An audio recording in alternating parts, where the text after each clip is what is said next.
जय श्री कृष्ण, जय श्री कृष्ण।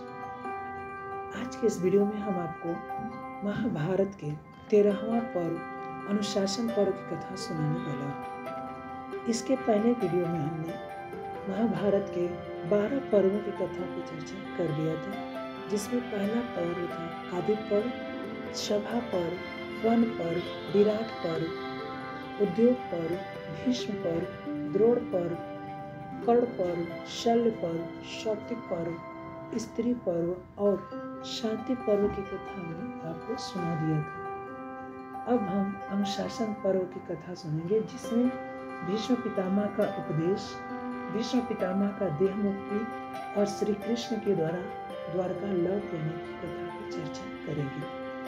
तो चलिए भगवान का नाम लेकर शुरू करते हैं। जय श्री कृष्ण। पहले हम भीष्म पितामह का उपदेश देखेंगे। सूर्य के उत्तरायण का समय निकट आ रहा था।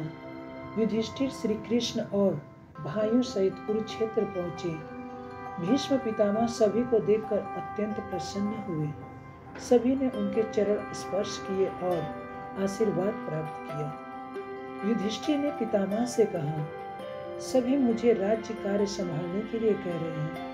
आप मेरा मार्गदर्शन करें, अनुशासन की शिक्षा प्रदान करें। भीष्म पितामह ने कहा कि राजधर्म सर्वश्रेष्ठ है, इससे प्रजा मर्यादा में रहती है। उन्होंने राज्य के अनुशासन, लोगों के धर्म, वर्णाश्रम धर्म और मोक्ष धर्म आदि के संबंध में विस्तार पूर्वक समझाया। पितामह भीष्म ने युधिष्ठिर को जितना ज्ञान दिया, उसका सार इस प्रकार था कि मनुष्य को कर्म करते रहना चाहिए, पुरुषार्थ से भाग्य बनता है। राजा का धर्म जन सेवा करना है। प्रजा की सेवा तथा कल्याण के लिए राजा को विभिन्न कार्य क्षेत्रों का विकास करना चाहिए। प्रजा का पालन करते समय धर्म और जाति का भेदभाव नहीं करना चाहिए। प्रजा की धन संपत्ति और जीवन की रक्षा राजा को करनी चाहिए।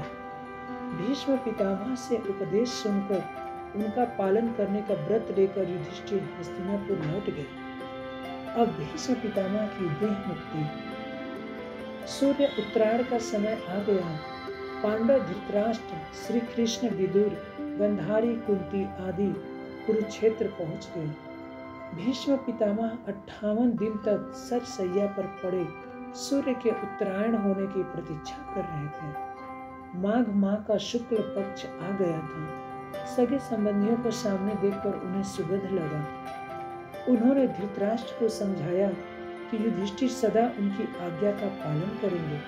सभी से मिलकर उन्होंने अपने प्राण त्यागने की तैयारी की और भगवान श्री कृष्ण को अपने सम्मुख रखकर, जैसा कि माता गंगा ने बताया था, पितामह ने अपने प्राण को त्याग दिया।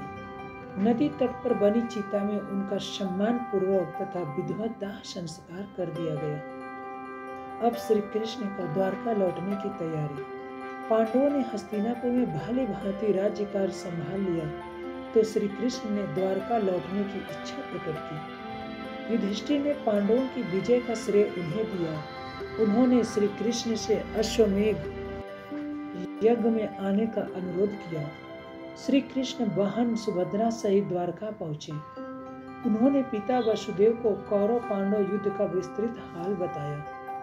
उन्होंने जानबूझकर अभिमन्यु की मृत्यु की घटना का वर्णन नहीं किया। सुभद्रा ने अभिमन्यु की वीरता और बलिदान के विषय में बताया। अभिमन्यु का पालन पोषण ननिहाल में ही हुआ था। उसकी मृत्यु के समाचार से वहां शोक छा गया।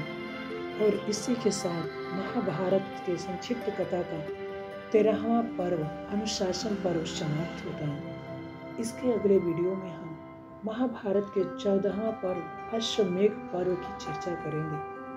तब तक के लिए जय श्री कृष्ण।